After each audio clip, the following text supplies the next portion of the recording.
we have a very special guest from South Africa. Her name is Marina Martin.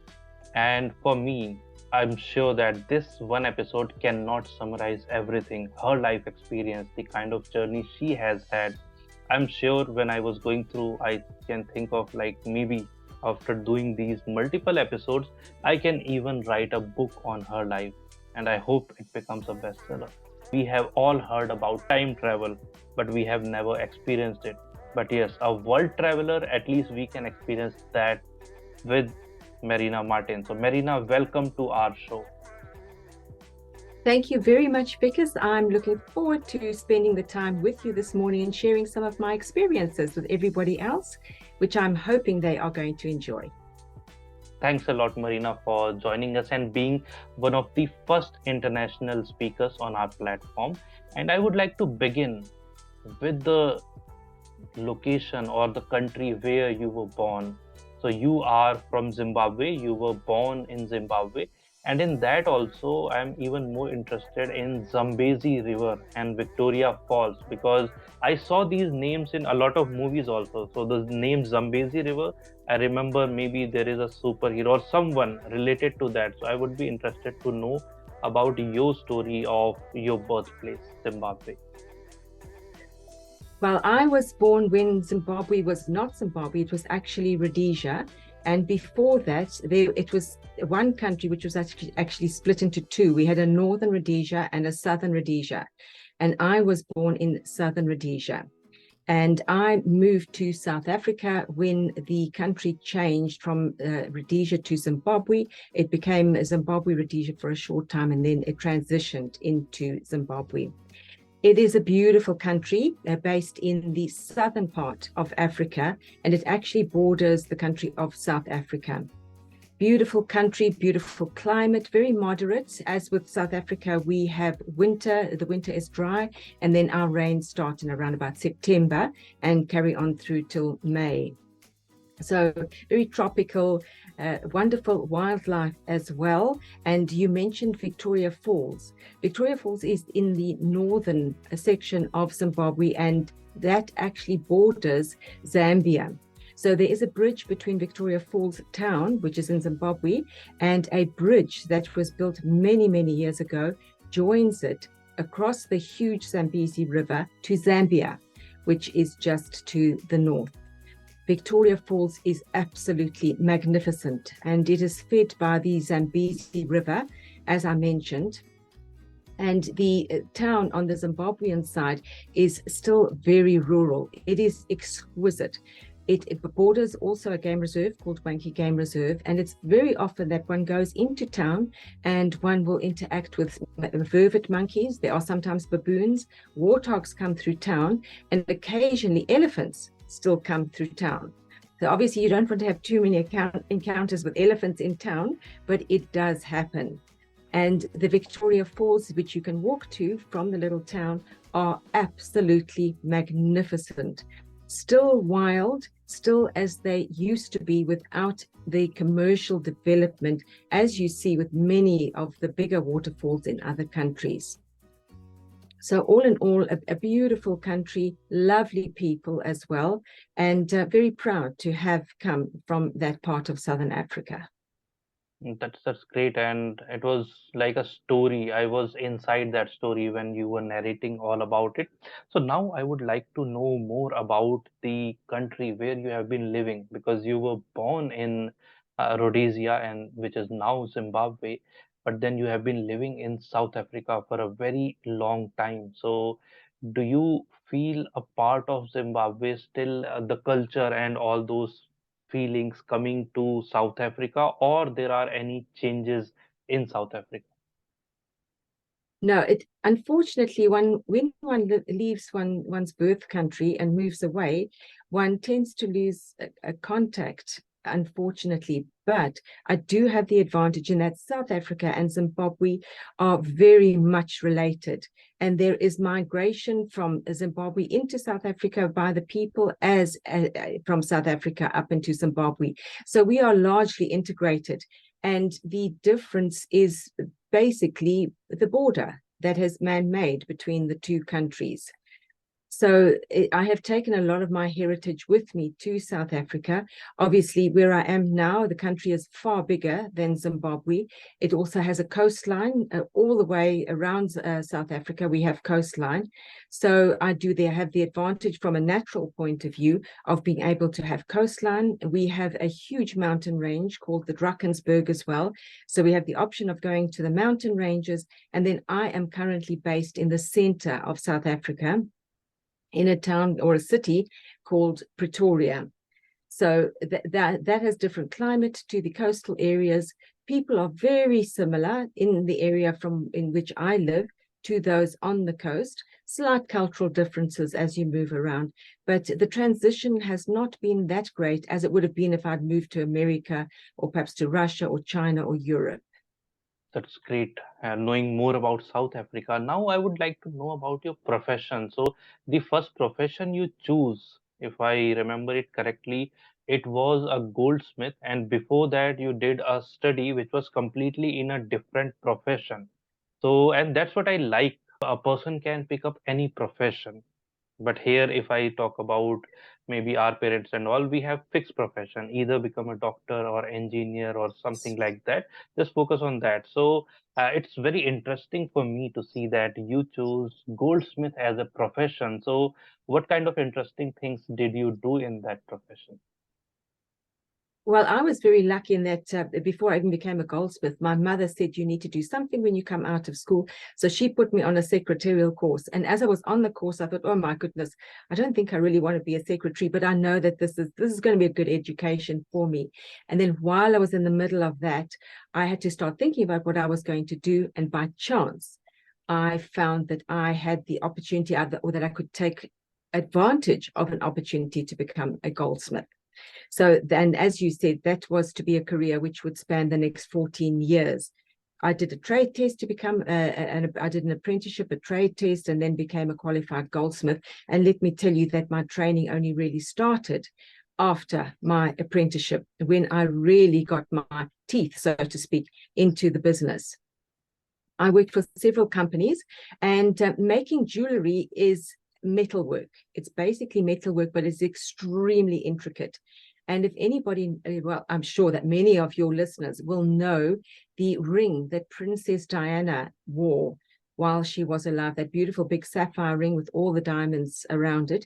That kind of ring is called a cluster. And you could have many diamonds around your center sapphire or your center stone. And each of the wires that holds the diamonds is 0.5 millimeter thick. And you must know that you can be soldering onto that ring maybe 50, maybe 100 of those wires.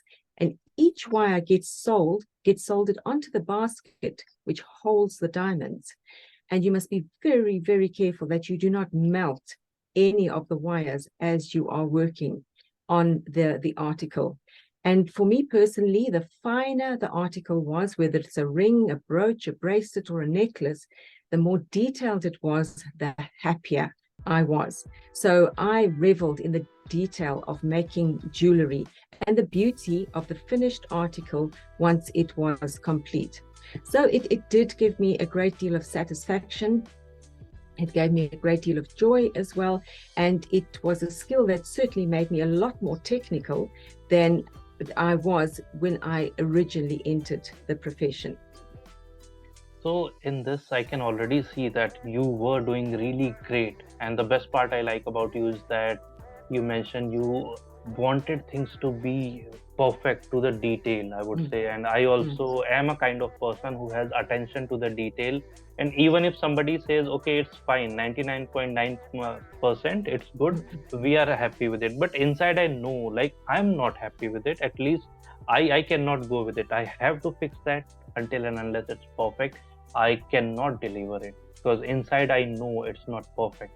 So after just becoming great in this profession, why would someone change their career? So my next question would be, is a career change good or bad?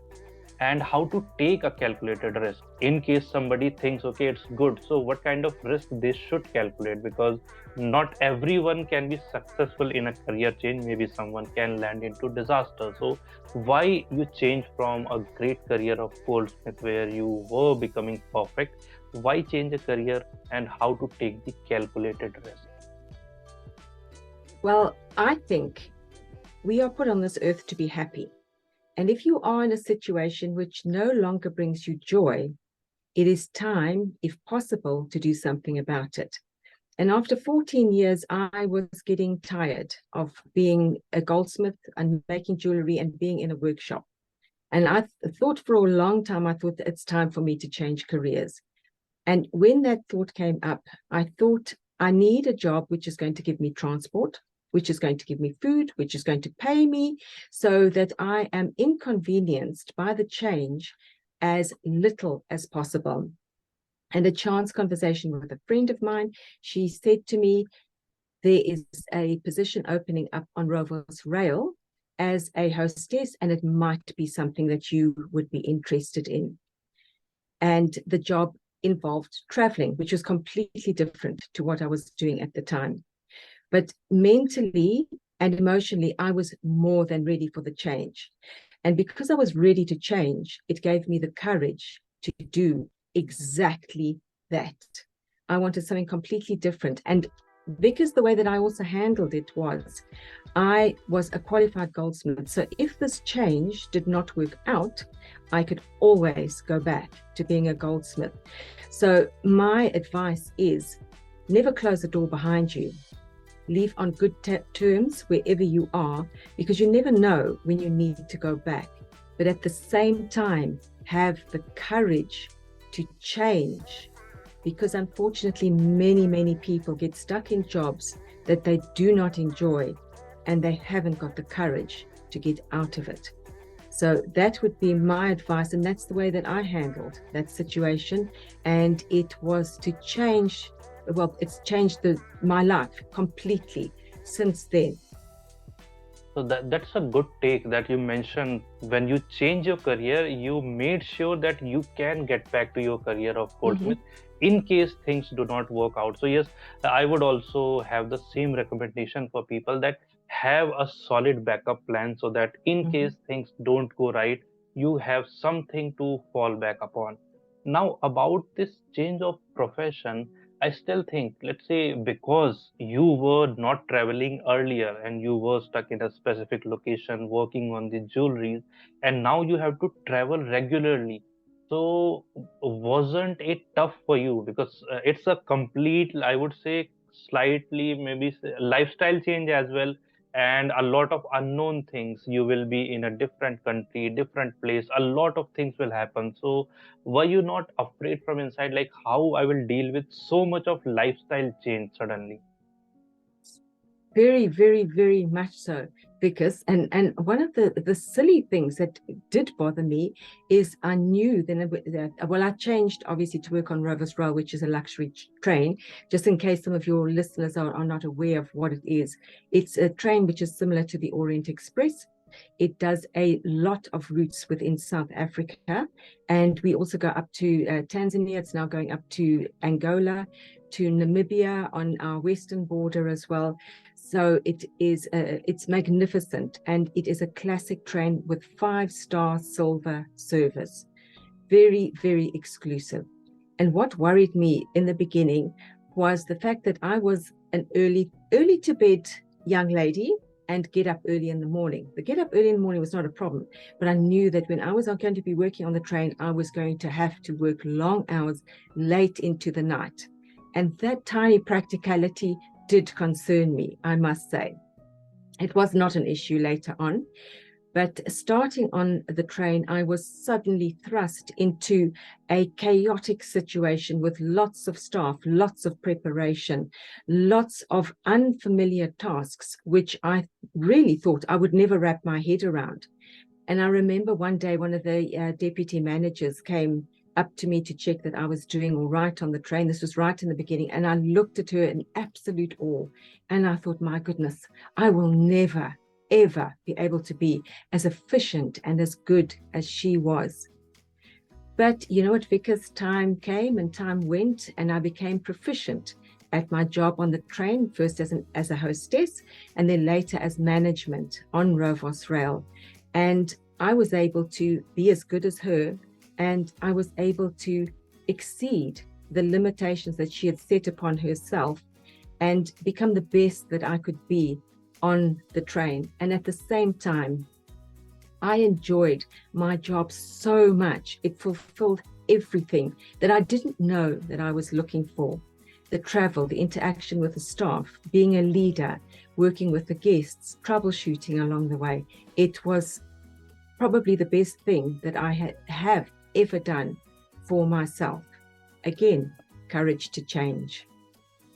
Exactly. And when you were mentioning, like when you started your career and your manager was really efficient and you were overwhelmed looking at all those things, so I can remember the same kind of experience. And that's why it happens, because when we start in a career, so we are not sure. We feel like, okay, we might not be good enough. And then there is one person who has years of experience, they have the expertise. So we always feel, okay, I'm not good enough. I don't think I can ever reach that level. So I also had that dilemma in the beginning, and I always thought, no, I cannot be a manager in my life. I know I cannot be.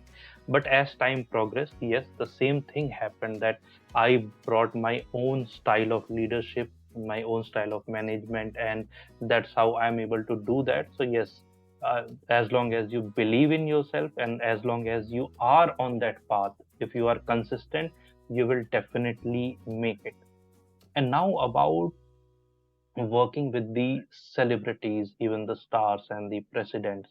So again, I would feel like if I would have to be in your place, it would be a daunting task for me. I will be completely afraid and frightened. Why? Because they may be unhappy about something I did not do right and I cannot handle that situation. So I'm sure you might have come across that situation when you might have seen your first celebrity guest coming or any president coming, so you might be having those goosebumps. So were you also nervous, like maybe if something goes wrong I can be in trouble, so I have to take care of every tiny detail? So were you in any such situation?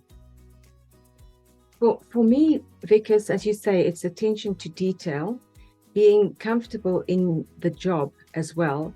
But you know what, Vickers, it doesn't matter who the client is, who the passenger is, there's always an element of nervousness before we start on the trip. Have I remembered everything? Have I prepared everything properly? Have I got all the requirements for the client? Have I made sure that everything is clean, neat, and tidy? What have I overlooked in the bathroom, perhaps? So there's a constant questioning of yourself. And it is the standard that we set for ourselves. The bar can never be too high. We need to set the bar high in order to not set ourselves up for failure. That is what will determine our success.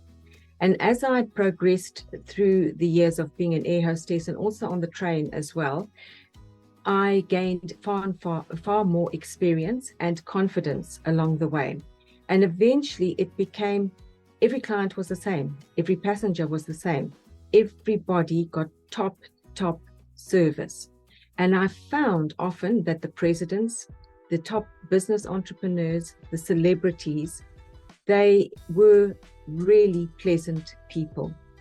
I did not come across anybody of stature who was unpleasant to me, unkind. And as soon as there was the first interaction with these people, it was fine. It was fine. I was confident in what I was doing. I was confident that I could look after them properly.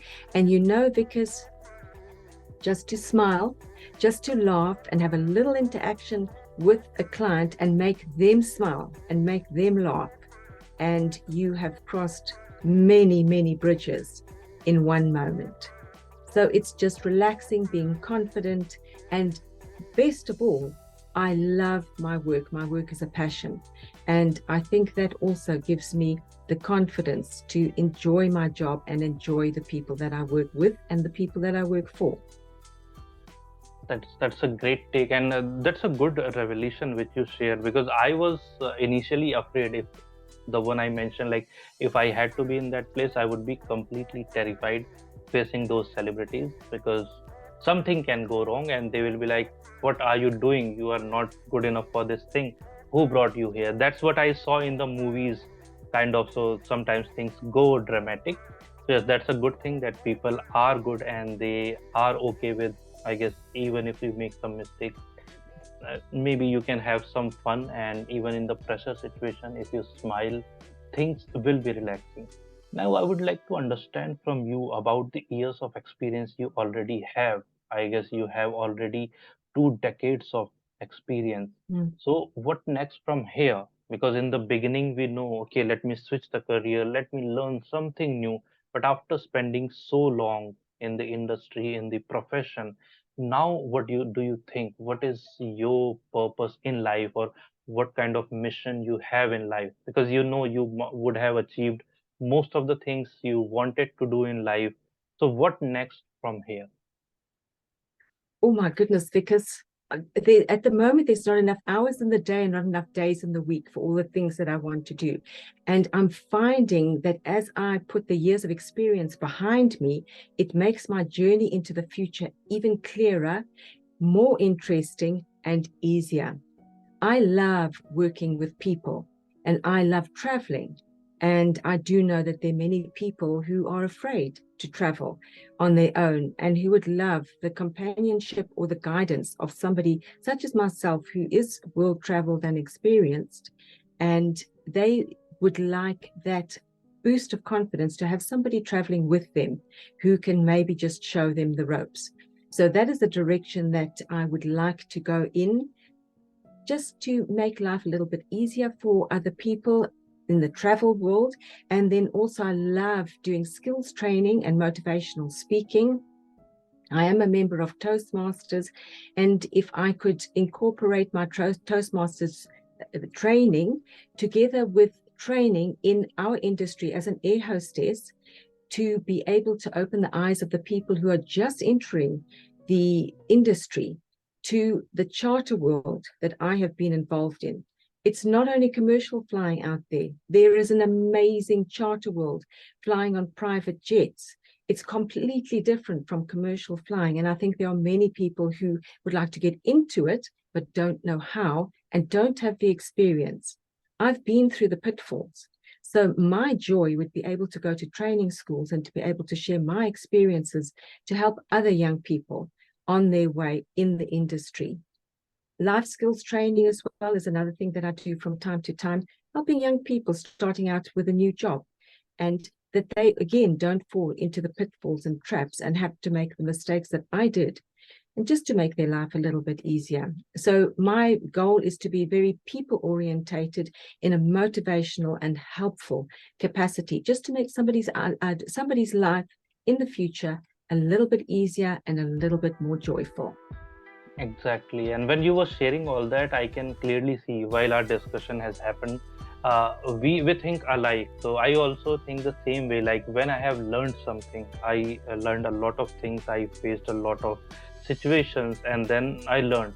So that's what I should share with the world rather than just keeping it to myself. When I have gone through it, somebody else should not go through the same problems. They should be able to do it faster and easier, so that they can look at the bigger picture and maybe they can go beyond where we are right now. They can even move forward. That's how the world evolves and the things get better in the world. Now my final question would be about mentoring. So have you ever had a mentor in your life? Yes, I have. I have had a mentor. You know, there's people who've been in the industry ahead of me who have years more experience than me, especially in the beginning. I actually had one of the captains that I worked with right in the very beginning. He was with me on my first flights, working charter on the old aircraft that Rovos Rail had bought, and he had a lot of experience. And he was an amazing guidance for me going into the industry, answered my questions, helped me along the way, gave me suggestions. And he certainly still stays in my mind. I still have contact with him, and he was a wonderful example as to sticking by your guns, doing what is right, not cutting corners, particularly in aviation. And one of the things I remember him saying to me, he said to me, Marina, the rules are written in aviation in other people's blood. Never add your own to that.